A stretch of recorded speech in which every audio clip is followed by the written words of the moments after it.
बंगाल में क्रांतिकारी विचारधारा उभारने का श्रेय जाता है वारिंद्र घोष। युगांतर नामक समाचार पत्र का प्रकाशन कौन किया था? वारिंद्र घोष। आगे बताएंगे। भवानी मंदिर नामक पुस्तिका का प्रकाशन कौन किया? Barindra Ghosh. Viceroy lord Hardinge Delhi Durbar का आयोजन कब कराया?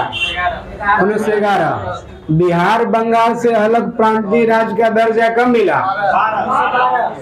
घोषणा कब हुआ? अब बिहार बना कब? डेट के साथ बिहार का गठन 22 मार्च 1912। दिल्ली दरबार का आयोजन 1911 में किसके स्वागत में किया गया था? जॉर्ज पंचम के स्वागत में। भारत का राजधानी कोलकाता से दिल्ली स्थानांतरित करने का घोषणा कब हुआ? 1911। भारत का राजधानी कोलकाता से दिल्ली स्थानांतरित कब हुआ? 1912। गद्दर पार्टी का स्थापना कौन किया? लाला हरदयाल कब किए? 1913। कर दे फाइनल। 1 नवंबर 1913 को गद्दर पार्टी का स्थापना लाला हरदयाल किए। तो बताइए कि गद्दर पार्टी का मुख्यालय कहाँ था?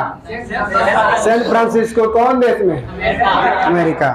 गद्दर पत्रिका पहले किस भाषा में छपती थी? उर्दू में। 1913 के बाद किस भाषा में छपने लगी? गुरमुखी लिपि, पंजाबी भाषा। अंग्रेजी राज का कच्चा चिट्ठा किस पत्र पत्रिका का हेडिंग होता था? गद्दर का। ठीक है। कोमादा मारू जापानी जहाज को बाबा गुरुदत्त सिंह जापान से किराया पर कब लिए थे? 1914 में। कहाँ गए तो वहाँ के सैनिकों ने उन्हें अपना बंदरगाह पर उतरने से मना कर दिया? कनाडा। कनाडा से लौटने के बाद किस स्थान पर अंग्रेजों के साथ झड़प हुआ? बजबज कौन राज्य में है? पश्चिम बंगाल में है। कैसर हिंद के उपाधि से गांधी जी को कौन सम्मानित किया? अंग्रेज कब सम्मानित किया? 1915 में। गांधी जी अफ्रीका कब गए थे? 1993। गांधी जी अफ्रीका 1893 में गए तो लौटे कब? 9 जनवरी 1915। प्रवासी भारतीय दिवस कब मनाते हैं? 9 जनवरी को। कांग्रेस का लखनऊ अधिवेशन 1916 अध्यक्षता कौन किया? अंबिका चरण मजूमदार या एसी मजूमदार। कौन सा अधिवेशन में नरम दल गरम दल मुस्लिम लीग के साथ कांग्रेस के समझौता हुआ? 1916 के कहाँ अधिवेशन?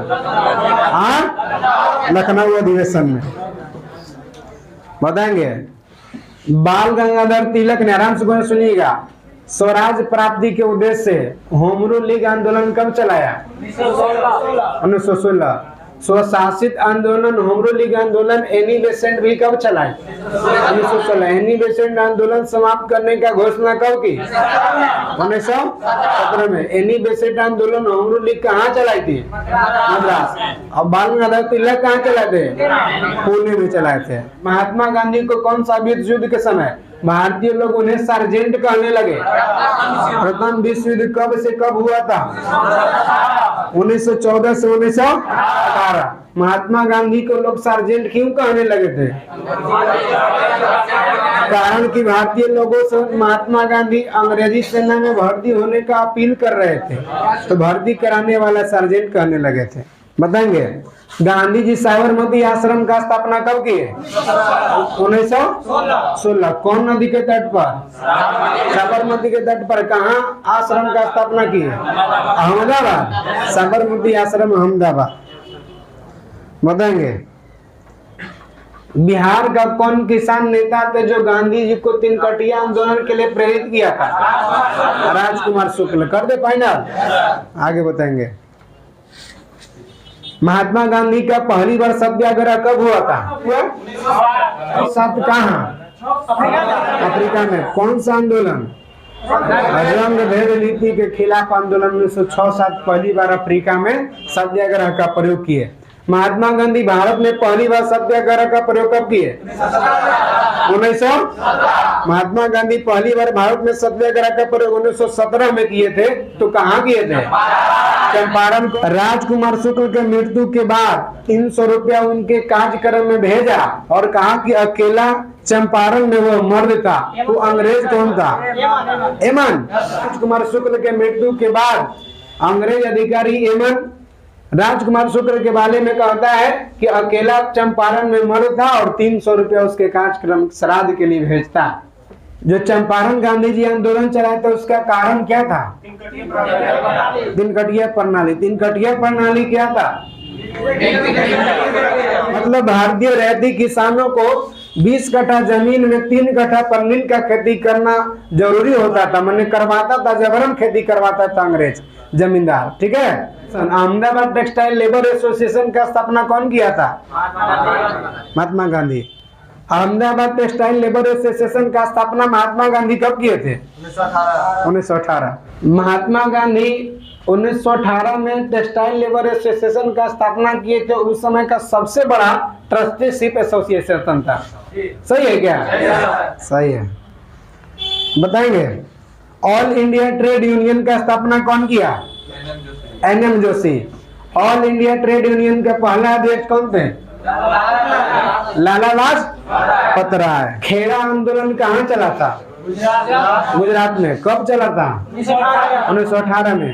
और अहमदाबाद मिल मजदूर आंदोलन कब चला था? 1918। दोनों में पहले कौन चला था? मिल मजदूर आंदोलन। माने गांधी जी 1918 में अहमदाबाद मिल मजदूर आंदोलन चला, पहला आंदोलन 1918 का। 1918 का दूसरा आंदोलन खेड़ा में चला। कर नहीं दो आंदोलन के नाम से खेड़ा को जानते हैं। महात्मा गांधी कौन से आंदोलन में पहली बार भूख हड़ताल किए थे? खेड़ा आंदोलन कर देना फाइनल। अहमदाबाद मिल मजदूर खेड़ा कर देना। अहमदाबाद मिल मजदूर आंदोलन। चलिए हम लोग आज पहला पॉइंट चर्चा करते हैं। 19 मार्च 1919 को रॉलेट एक्ट लागू किया गया, जिसके अनुसार किसी भी संदेहास्पद व्यक्ति को बिना मुकदमा चलाए गिरफ्तार किया जा सकता था, परंतु उसके विरुद्ध न कोई अपील, न कोई दलील, न कोई वकील किया जा सकता था। एक लाइन में क्वेश्चन कहेगा कि रॉलेट एक्ट कब बना?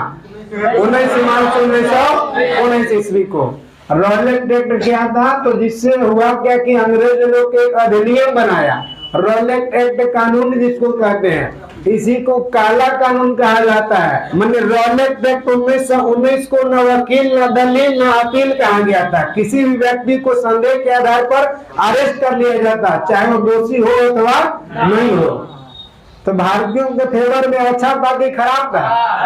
कारण कि भारतीय स्वतंत्रता सेनानी अगर आगे बढ़ चढ़ कर भूमिका निभा रहे थे तो लोग अरेस्ट कर ले रहे थे।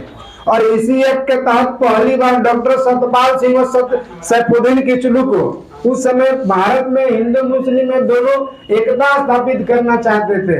कांग्रेस के दो बड़े दिग्गज नेता डॉक्टर सत्यपाल सिंह और सैफुद्दीन किचलू को गिरफ्तार कर लिया गया इसी एक्ट के तहत। तो बैसाख के समय मेला लगता था जलियांवाला बाग में। मेला में सभी समुदाय के लोग, सभी धर्मावलंबी लोग शामिल हुए और माइक में अनाउंस करने लगे कि हम लोग रॉलेट एक्ट से किस तरह से निपटेंगे, हम लोग को रॉलेट एक्ट से कोई प्रभाव नहीं पड़ेगा। भाषणबाजी हो रहा था। हंसराज नामक भारतीय ने जाकर उस समय पंजाब का तत्कालीन गवर्नर ओ डायर को सूचित किया कि वहां लोग सभी जन समुदाय एकत्रित हैं और कुछ न कुछ बड़ा कार्यक्रम कर रहे हैं। ओ डायर पंजाब का गवर्नर उस समय क्या था? बुलाया सेना के गवर्नर आर डायर को। ध्यान रखिए, पंजाब का तत्कालीन गवर्नर है ओ डायर और सेना का गवर्नर है आर डायर। मैंने दूध पीने से इनकार कौन स्वतंत्रता सेनानी कर दिए तो राम प्रसाद बिस्मिल। बहुत कोने वर्ष आ गए फिर भी आवाज तक नहीं निकाले, फिर भी कोई साथी का नहीं बता, लेकिन धीरे धीरे कोई ना कोई सुराग मिलते गया। लगभग राजेंद्र लाहिड़ी, रोशन सिंह सारे लोग पकड़ा गए। अब अशफाक उल्लाह खां भी पकड़ा गया। अशफाक उल्लाह खां पहला मुसलमान क्रांतिकारी है जो फांसी के तख्ता पर झूले। इससे पहले मुसलमान क्रांतिकारी कोई फांसी के तख्ता पर नहीं झूला था। राम प्रसाद बिस्मिल कहते हुए शहीद हो गए कि सरफरोशी कितना बनना अब हमारे दिल में है, देखना है जोर कितना बाजू का दिल में है। राम प्रसाद बिस्मिल को पूछता है फांसी कहाँ दिया गया? गोरखपुर जेल में फांसी दिया गया था, गोरखपुर उत्तर प्रदेश वाला में। क्लियर? इन्हीं का कथन है मैं राज के पतन का इच्छा करता हूं। किनका? राम प्रसाद बिस्मिल कहते हुए शहीद हो गए। अगला पॉइंट आ जाइए।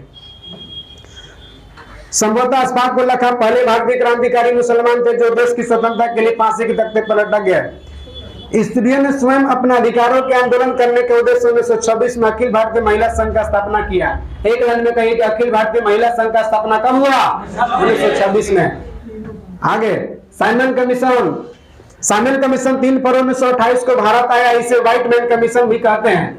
याद रखिएगा साइमन कमीशन का गठन 1927 में हुआ, आगमन 28 में हुआ, रिपोर्ट 1930 में दिया। साइमन कमीशन में सदस्यों की संख्या 7 थी और सब के सब सदस्य कौन थे? अंग्रेज थे। 1919 के अधिनियम को समीक्षा करने के लिए आया था। तो भारत में जब नियम कानून बनाइएगा तो भारतीय सदस्य को नहीं रखिएगा तो भारत वाला खुश नहीं रहेगा। इस वजह से जो है कि साइमन कमीशन का विरोध किया, सब साइमन कमीशन का विरोध किया और साइमन कमीशन वापस जाओ नारे लगाए गए। उसी में लाहौर में लला पत्र है, जैसा करेंगे हम लोग कल।